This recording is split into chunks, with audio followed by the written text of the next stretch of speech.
नमस्कार। आज का जो मेरा टॉपिक है, जिसका थीम है, टाइटल है प्रोजेक्ट। एक छोटा सा प्रयास है।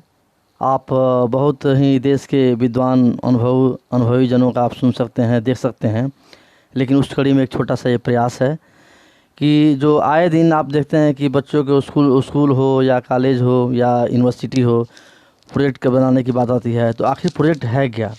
तो एक प्रोजेक्ट के लिए एक मिनिमम जो रिक्वायरमेंट्स है, एक मिनिमम जो आवश्यकता है, एक मिनिमम जो नॉलेज है, उस पर मैंने ये प्रयास किया है। तो चलिए हम शुरू करते हैं। और दूसरी बात कि यह जो प्रोजेक्ट है, एक्चुअली इसको मैंने डिग्री के रूप में फॉर्म किया है, जैसे कि फ्रॉम 0 डिग्री टू 360 डिग्री, मतलब कि चारों तरफ से कोई एक ऐसा कोना नहीं है जो छूट जाए। तो आगे हम बढ़ते हैं। हमारा जो प्रोजेक्ट जो शब्द है, जो वर्ड है, वह 7 लेटर से मिलकर बना हुआ है। PROJECT, project.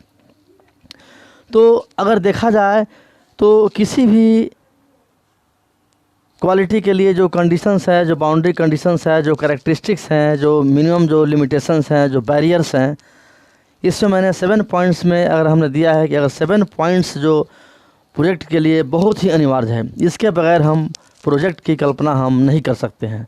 जैसे फर्स्ट लेटर हमारा है P for patience and planning. अगर आप कोई प्रोजेक्ट कर रहे हैं तो सबसे पहले आपको पेशेंस रखना होगा और प्लानिंग बनानी होगी। इसके बाद हमारा जो लेटर है वह है R का मतलब है रिलेवेंट। आपका जो प्रोजेक्ट का टॉपिक है वह रिलेवेंट होना चाहिए, ऐसा नहीं कि टॉपिक ही क्या है, इरिलेवेंट है। तीसरा जो लेटर हमारा है O refers objective and outcome. आपका जो ऑब्जेक्टिव हो और आउटकम हो वह एकदम क्लियर हो, उसमें एक तालमेल हो। इसके बाद हमारा जो लेटर है वह है J for Joy and joint effort. Project करते समय आप आनंदित महसूस करें और आपका जो प्रयास हो वह जॉइंट एफर्ट हो, टीम एफर्ट हो। आप अकेले कोई प्रोजेक्ट को आप नहीं पूरा कर सकते हैं। And E for energetic.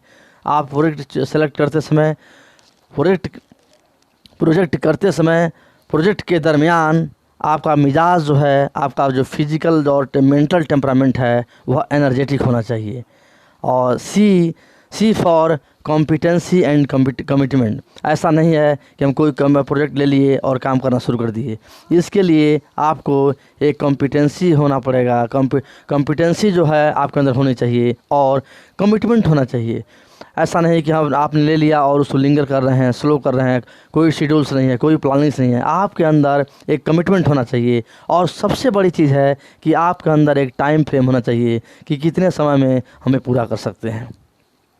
Next, project के बारे में एक छोटा सा सामान्य डिफिनीशन है कि ये project is the time frame document as well as mechanism. Project जो हमारा होता है वह एक टाइम फ्रेम में होता है। ऐसा नहीं है कि बहुत लंबा प्रोजेक्ट है, जबकि 2 साल भी अपने आप में एक प्रोजेक्ट हो सकता है। 2 साल का टाइम भी अपने आप में एक टाइम लिमिटेशंस हो सकता है। कहने का मतलब कि प्रोजेक्ट जब भी होगा तो उसमें टाइम लिमिटेशंस होगा। इसके बाद हम आते हैं कि प्रोजेक्ट में क्या क्या सब रहते हैं। किसी भी प्रोजेक्ट में अगर एक तरह से हम नज़र डालें तो उसमें क्या क्या चीज़ें होनी चाहिए। In a project a lot of things are involve, such as theme, problems right from identification and statement of the problem, review of literature, outcomes, analysis, result and discussion, conclusions and references।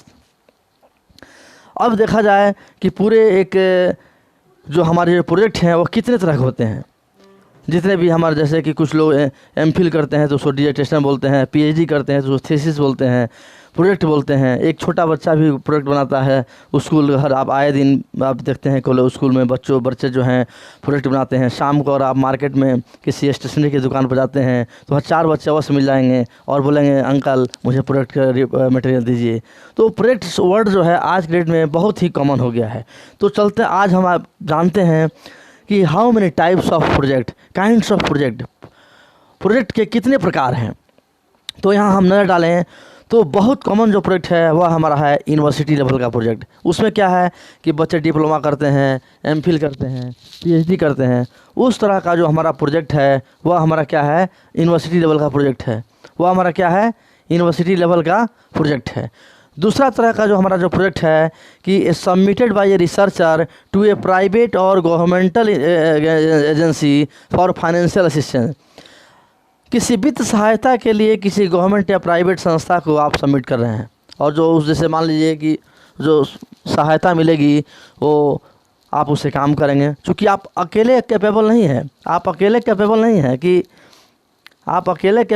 कि उस काम को आप पूरा कर सकें। तो इसके लिए आप क्या करते हैं कि गवर्नमेंट एजेंसी से आप सहायता लेने के लिए आप प्रपोजल देते हैं। तो एक तरह का ये हुआ।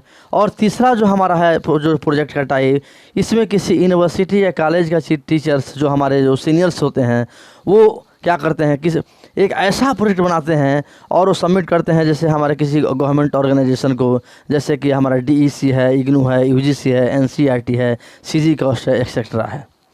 इसके बाद हमारा जो प्रोजेक्ट है वो कितने तरह का होता है। जैसे हमारा जो प्रोजेक्ट हम जो काम करते हैं तो किस तरह का प्रोजेक्ट है, उस प्रोजेक्ट में हम देखें तो किस कैटेगराइज क्या है, उसका कैरेक्टराइजेशंस क्या है। तो जैसे मान लीजिए कि उसमें है जैसे एप्लीकेशन है, ऑब्जेक्टिव्स है, टाइप्स ऑफ इंफॉर्मेशन है, प्योर रिसर्च है, डिस्क्रिप्टिव रिसर्च है, एक्सप्लोरेटरी रिसर्च है, क्वांटिटेटिव रिसर्च है, क्वालिटेटिव रिसर्च है, अप्लाइड रिसर्च है, कोरेशनल रिसर्च है, एक्सप्लानेटरी रिसर्च है एंड क्वालिटेटिव रिसर्च है। इस तरह से आपका जो रिसर्च है उसका दायरा किसके अंतर्गत है। अब इसके बाद बहुत इंपॉर्टेंट बात है कि जो हमारा प्रोजेक्ट जो है इसमें 4P का बहुत बड़ा रोल है। 4P बोलते हैं कि वह 4P से जुड़ा हुआ होना चाहिए। अगर 4P से अगर वो जुड़ा हुआ है, इसका मतलब कि आपका प्रोजेक्ट जो है 100% सही होगा। जैसे वह जो प्रोजेक्ट है 4P में का पहला P कि पीपुल से जुड़ा हुआ हो, लोगों से जुड़ा हुआ हो, समस्या से जुड़ा हुआ हो, प्रोग्राम से जुड़ा हुआ हो, और वह जो जब हम काम करें तो वह चल करके एग्जाम्पल हो, वह फिनोमेना बने। इसके बाद प्रोजेक्ट के बारे में है कि हम किसी प्रॉब्लम को कैसे इवेलुएट करें। कोई भी हम टॉपिक ले लें, आपका साधारण टॉपिक भी असाधारण हो सकता है। आपका कोई भी प्रोजेक्ट, कोई भी रिसर्च बहुत सिंपल है लेकिन वह एक्स्ट्राऑर्डिनरी हो सकता है, लेकिन बहुत एक्स्ट्राऑर्डिनरी टॉपिक है लेकिन वह सिंपल हो सकता है। ये आप पर निर्भर करता है कि आप उसको कैसे एवेलुएट करते हैं, आप कैसे उसको जज करते हैं। जैसे इज़ द प्रॉब्लम रिसर्चेबल, आप उसको बार बार एम्फेसाइज कर रहे हैं, स्ट्रेस दे रहे हैं, जोर दे रहे हैं कि क्या यह प्रॉब्लम रिसर्च के लायक है।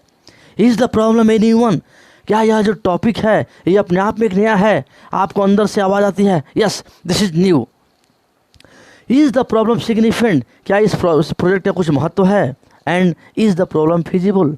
जब इस तरह से आपके आंसर्स आएंगे, आपके अंतरात्मा से, आपके अंदर से, दिलो दिमाग से जब आ जाएंगी तो वह जो प्रोजेक्ट होगा बहुत ही इम्पॉर्टेंट होगा। इसके बाद अब प्रोजेक्ट में ये भी ध्यान देना है कि what you are proposing to do, आप जो कर रहे हैं उसके बारे में भी सोचना है। How you plan to do it, आप कैसे प्लान कर रहे हैं उसको करने के लिए, प्लानिंग भी ज़रूरी है। Why you select the topic and this propose strategy, इस रणनीति के लिए आपने क्या क्या सिलेक्शन किया है और आपके लिमिटेशंस भी क्या हैं। एक किसी भी टॉपिक्स पर बहुत लंबा सोच सकते हैं आप, जैसे आप the sky is the limit, लेकिन आपका लिमिटेशंस क्या है, आप कहाँ तक कन्फाइंड हैं, इस पर डिपेंड करना है। और टाइम फ्रेम क्या है। इसके बाद आपका जो प्रोजेक्ट का है जो लिमिट जो सीक्वेंसिंग है, सबसे पहले हम टाइटल लिखते हैं, इसके बाद से स्टेटमेंट ऑफ प्रॉब्लम लिखते हैं, इसके बाद द सिग्निफिकेंस ऑफ प्रॉब्लम लिखते हैं, उसको डिफाइन करते हैं, एजम्पशन करते हैं, लिमिटेशंस एंड डिलिमिटेशंस को भी ध्यान देते हैं, रिव्यू ऑफ लिटरेचर को भी ध्यान देते हैं, और मेथड्स को भी कि हमारा मेथडोलॉजी क्या है। जब इस तरह से मेरा तैयार हो जाता है सारे जो हमारे प्रक्रिया है, जो लिमिटेड जो स्ट्रेटजी है, जो हमारे प्लानिंग्स हैं, जब पूरे हो जाते हैं तो लास्ट हम रिपोर्ट करते हैं, राइटिंग करते हैं, जिसमें देखते हैं टाइटल पेज बनाते हैं, प्रीफेस लिखते हैं, टेबल ऑफ कंटेंट लिखते हैं, इंट्रोडक्शन लिखते हैं, रिव्यू ऑफ लिटरेचर लिखते हैं, चैप्टर्स लिखते हैं, और उसके बाद से समरी एंड कंक्लूजन्स लिखते हैं, और रेफरेंसेस होता है। इस तरह से हम देखते हैं कि प्रोजेक्ट का हमारे जीवन में बहुत बड़ा महत्व है। आप लाइफ भी अपने आप में एक प्रोजेक्ट हो सकता है। आपका जो समाज है, आपका जो राष्ट्र है, हर आप अगर देखें हर एंगल से तो हर चीज़ अपने आप में क्या है, एक प्रोजेक्ट है, एक मिशन है, उस चैलेंज को मुझे पूरा करना है। Thank you.